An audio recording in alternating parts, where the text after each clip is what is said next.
If you're in an elevator, this will really help you with your lab. If you're in an elevator, how do you feel when the elevator accelerates up? You feel a little weird, like you're heavier than normal? It's a pun. You're heavy, you're not any heavier than normal, but the normal force is greater than your weight. How do I know the normal force is greater than my weight? I accelerated up. Who's got to be bigger, normal or mg, if you went that way? Normal.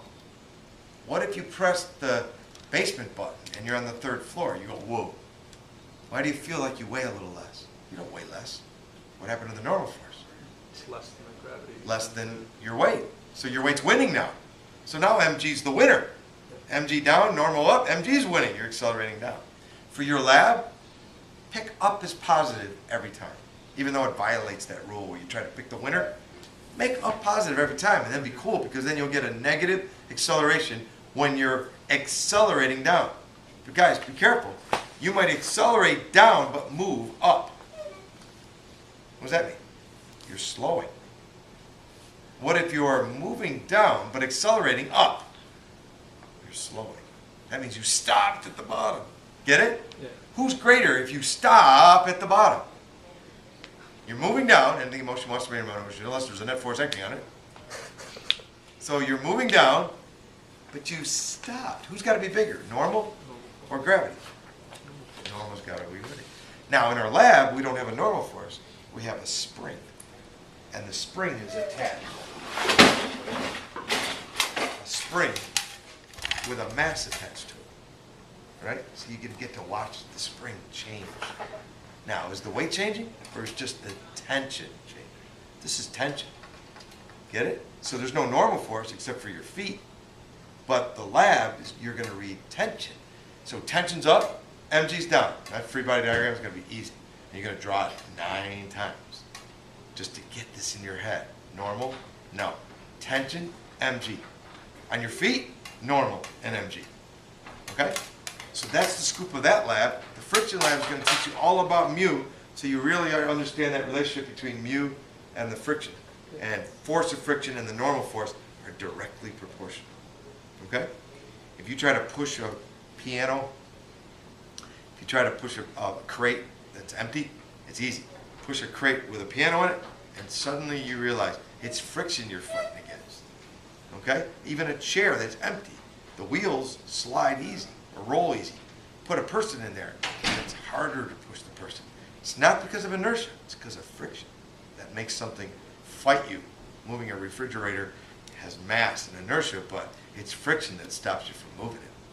I've seen videos of people in outer space taking a big, huge satellite and just pushing it, and it goes. When there's no friction, there's inertia, but any force is a net force. Any force will cause a mass to accelerate. Okay? All right, one more visual about inertia.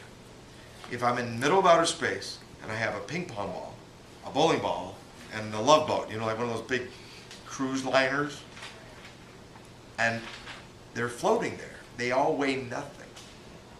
All right, we're so far away from the Earth, there's no gravity. They all weigh nothing.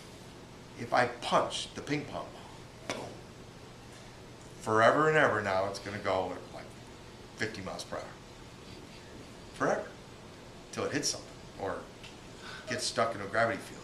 But if there's no other planets around, that sucker's going to go in motion, in a straight line, forever and ever at 50 miles per hour. If I punch the bowling ball with the same force, boom, my hand hurts. Why? Because that thing wanted to resist my motion, even though it weighed nothing. It wanted to resist my motion. And so it only moves at 2 miles per hour for the rest of eternity. You see? My hand throbs, but gets better. Okay? Now, I punch the love boat, a bunch of those big ocean liners. Bam!